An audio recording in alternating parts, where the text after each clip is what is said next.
Chris Phil. Thank you, Chairman. I'd like to start by asking about the costs and benefits of membership of the single market. You've published some figures in which you've assessed the sort of net cost or benefit of the single market. Can you tell the committee, just in summary, what the conclusion of those figures was? So which document are you talking about? A briefing titled "The Single Market is Failing British Business." You have to give me a copy of it if you want me to. Okay, so it says there's all sorts of briefings all over. So I think we've established that already. It says the benefits of single market membership are 37 billion, and the cost of the UK's membership fee and 66, not 100, 66 single market regulations are 41.7, and you've subtracted one from the other to say that the costs less the benefits are 4.5 billion per year. So you're suggesting that there is a net cost of single market membership of 4.5 billion a year? I think from what you're reading out that actually what you're looking at is a bit of research in which we said, let's take not our estimate of the single market benefits, but what the European Commission's best estimate is of the single market's benefits, and then look at the Open Europe's cost of regulations. If you give me a copy of the document, I'll be able to confirm it easily if you want me to, but from what you're reading out, that sounds like it. I.e., that's not our estimate of the single market's benefits, that's what the European Commission claims itself. So you've come up with a negative number, minus 4.5 billion. Does that mean that whether we're in or out of Europe, you want nothing to do with the single market because you think it has a negative effect? How do you define the single market?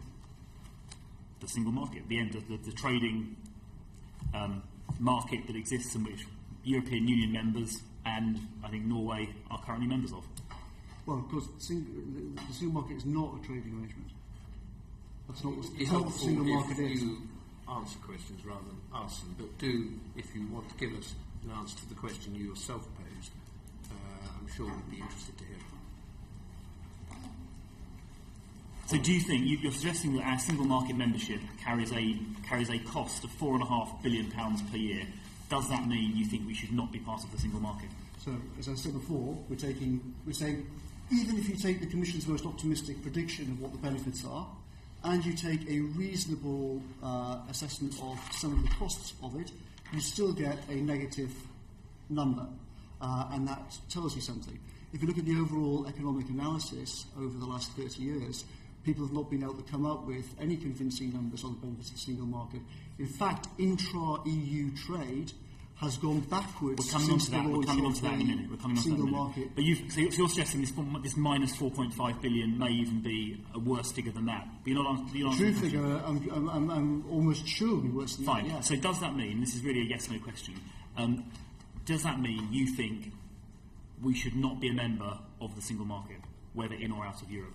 What do you mean by the single market? I mean the single market which we currently trade in and which Norway trades in. It's a yes/no question. Do you think we should be a member part of the single market or not? The single market is defined by the European Union as including membership of the Euro and membership of Schengen. Well, that isn't true because we're currently members of it, and we're neither Euro members nor Schengen members. So that clearly isn't true. Exactly. That's the point. But that's how the European Commission and the European Court of Justice define the single market. Well, we're currently members of it, and that's not how it's operating. It's a very simple question which you're persistently refusing to answer. Do you think you're confused about what the single market is? Look, we are currently a member of it. Norway is currently a member of it. Other EU members are members of it, whether or not they use the euro. It's a very simple question. Do you think we should be a member of the part of the single market or not? Yes or no?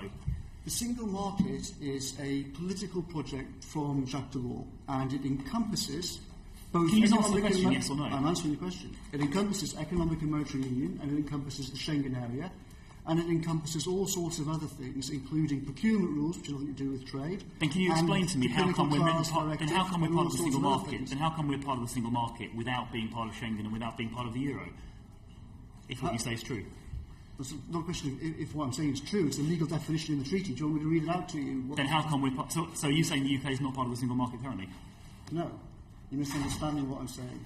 What I'm saying is that the European Union itself defines the single market as including economic and monetary union and an area without internal frontiers, i.e. the Schengen area. Then we are already not part of two of the biggest aspects of the single market. And they are two aspects of the single market which, in my opinion and the opinion of many people, are very, very damaging.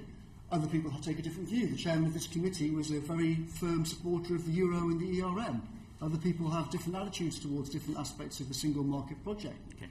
As a matter of fact, I was an opponent of joining the ERM when we did, and I've never been a firm supporter of the euro project either. But don't let it worry you, Dominic. It sounds as if you're as fast and loose with those facts as you are with all the other facts. Thank you, Chairman. When I'm asking about the single market, I mean the ability to trade freely in goods and financial services within Europe, which we, the United Kingdom, currently do, despite the fact we're not members of the euro, nor are we signatories to Schengen. Do you think that this arrangement for the UK costs us at least £4.5 billion and maybe more per year? Do you think we should continue to be part of that arrangement? Yes or no?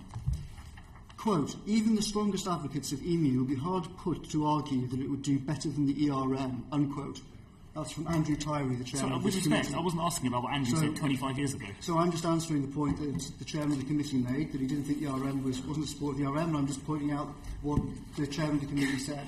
If you're asking me about the single market, as I've explained, there are two major features of the single market, the euro and Schengen, which are very damaging. There are lots of other areas of the single market which are damaging. Overall, Vote Leave thinks that the single market project has been bad for Europe and bad for Britain. Do you think single market access, as we currently have it, so I'm being very precise now, the UK has single market access currently today, right? You think it costs us £4.5 billion or more per year. Do you think we should... No, that's not what we said. Well, you think it costs us money, right? You think it has a negative Correct. cost? Right, okay, fine. We can argue about the amount later. Do you think we should continue with single market access as the United Kingdom currently has it? Definitely not, because single market access, as we currently have, is extremely damaging. The single market access that we currently have forces us to implement the Clinical Trials Directive, which kills an unknown number of people every year because we can't test cancer drugs properly. That's stupid. We'll be much better off when we're outside things like that. Okay. So you finally said you don't want to be in the single market. Okay, it took quite a long time, but we've got there. The figures you've quoted, the illustrative 4.5 billion, which you think is very conservative, you've arrived at that, as I said, by taking the cost of 66, not the 100 we talked about before, but 66 regulations costing, according to you or Open Europe, 22.6 billion a year, and you've added to that the 19.1 billion gross EU figure that you mentioned before. You add those together, you get the 41.7. Is it not misleading to use the full 19.1 billion when 6 billion of that never even leaves the UK's bank account? And in fact, were you to exclude that 6 billion, which seems reasonable because we never actually pay it out of our bank account, in fact there'd be a positive number, not a negative one. No, I think you've confused the numbers. As I explained before, the Office for National Statistics says 19.1 billion a year is debited from the UK. That's not me saying it, it's not Vote Leave saying it, it's the Office for National Statistics. If you don't like their definition of debit, then you should take that up with the ONS. So if you may be talking about debited in an accounting sense, there is a simultaneous credit of £6 billion, and in terms of cash physically going out of our national bank account, only 13 billion crosses the border and goes to Brussels. No, but then you're using this argument about the rebate, which has no proper purchase. In what sense? Well, because the rebate is not just our money. The rebate is something that has to be argued over, and the European Union often says that we don't have it. I'll quote the guy who's running the in campaign. It is not a unilateral decision of the British Treasury or the British government to just say, quote, this is our rebate, we're entitled to it, pay up, unquote.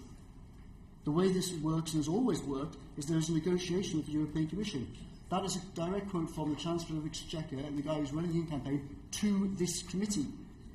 We don't have to ask them to pay up, we simply don't give it to them, we just deduct it at source. We pay them 13, not 19. Wrong, that's not what the Chancellor says. We pay, the fact is, we pay them 13, not 19. That's not what the Chancellor says. If that's true, then you should bring the Chancellor back and ask why he's misled this committee, because it's not what he told you. I think I know who's misleading the committee.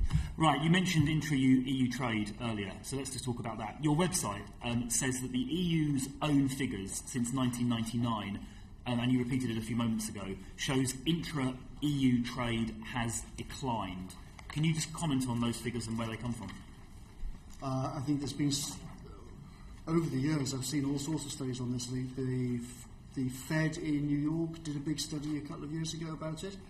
There are lots of different numbers floating around, but they all show the same rough picture. From when we joined the economic community in the 70s, our trade... I asked about 1999. Your website refers to 1999, and that's the period to today, and that's what I'm asking about.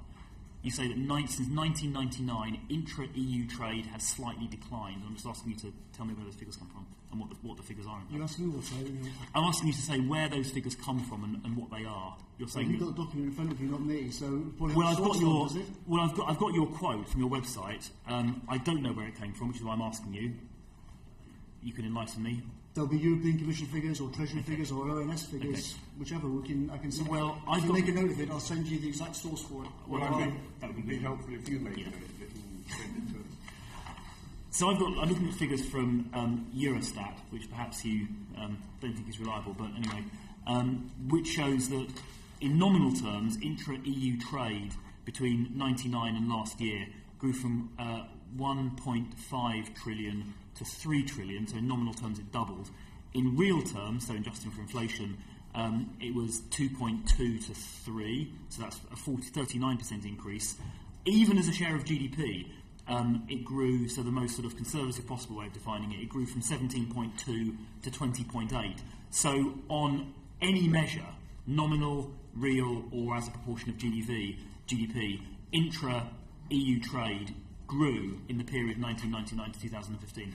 Well, you've got that set of figures. As I said, I'll provide you detailed sourcing for where the other ones come from. We always use official figures, so they'll be from the Treasury or the ONS or whichever. The fundamental story is, since the creation of the single market, is clear. It was sold as a project that would lead to a huge boost in intra-EU trade, which hasn't materialised.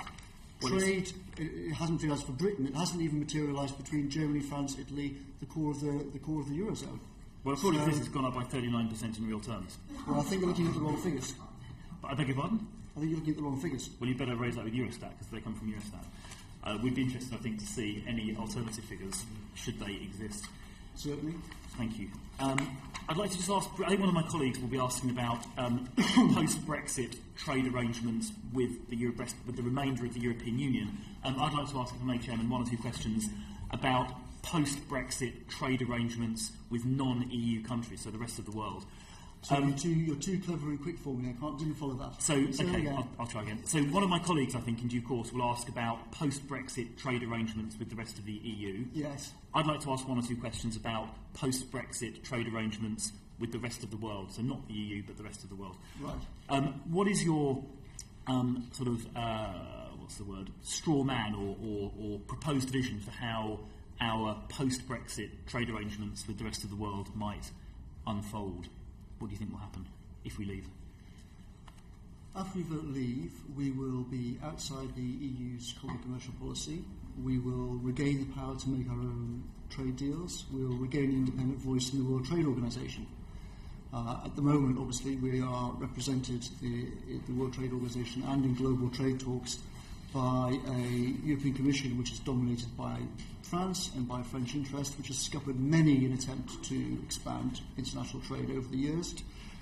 Once we take back control of that ourselves, then we'll be in a much stronger position to expand free trade, to push generally for a more open trading system in the world. And do you think we have the British Civil Service has the, which obviously you've worked closely with in the past, has the institutional capability to do that? Do you think it's high enough calibre?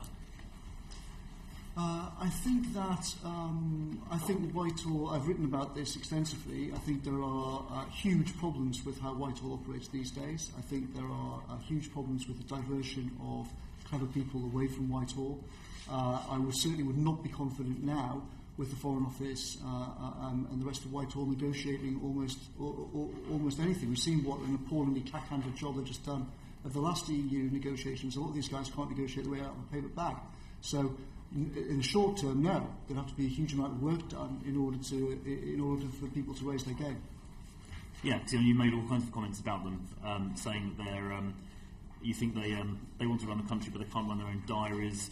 You said they've got the wrong people with bad education and no Correct. training, and you said it's a bureaucratic system gone wrong, so duff people are promoted. So exactly so. To rely on these people to negotiate annual arrangements seems like a bit of a stretch. Well, vote leave is only when we vote leave, it's only one part of a general process of national renewal, which we need. And as I've also written on many occasions, it would be very foolish to think that simply voting to leave the European Union and repealing the 1972 European Communities Act is going to solve all our problems, like some sword of Damocles that comes down and with one chop everything is solved. That obviously is not going to happen. There are profound problems with modern Whitehall. The training, selection of senior decision makers is generally speaking appalling. Okay. Who would be top of your list for a bilateral post-Brexit trade negotiation, ex-EU? I think an obvious start would be to look at which of the countries that we currently have the closest relations with in general. Since shortly after 1945, we've had the closest relations we've had with countries have been with America, Canada, Australia, New Zealand, the Five Eyes intelligence sharing agreements. They're at the core of national security. US would be top of the list, right? Biggest economy in the world. Those 5 countries are an obvious beginning. We have deep ties with them historically. They have the same common law system that we do, unlike almost So are you at all... I got it. Okay, US. So are you at all deterred or disheartened by a comment made by Michael Froman, who is the US trade representative, who said, and I'm quoting, we're not particularly in the market for free trade agreements with individual countries. We're building platforms that other countries can join over time. So Mr. Froman doesn't seem, it sounds like he's not going to be terribly receptive to our overture. No, I'm not worried. We've been in the EU for 40 years. The EU's made zero progress with any kind of sensible trade agreement. They're now in the process of creating this awful hybrid of TTIP, which is not a proper free trade agreement, and is aiming to prop up the interests of various multinational corporations which shouldn't be propped up. After we vote leave, we'll be able to negotiate directly with America, Australia, these countries. These are our friends. These have been our friends over 200 years. This will be much simpler for us to negotiate these things than it will be via the French middleman in Brussels, which has scuppered trade deal after Isn't the current trade trade commissioner a Brit? We all know that the trade negotiations have been dominated by the French for 50 years, and that's the case now. It's why the recent negotiations with India were scuppered yet again over the French film industry, which happens once every 7 years or something. It's a tradition. Okay, thank you. Well, I think, Chairman, we've established that vote leave don't want to be part of the single market. I'll pass the floor back. I think most of the members of this committee don't want to be part of the Euro and part of the Schengen, at least now, if not beforehand. So I don't think that's exactly a controversial position. Rachel Reeves.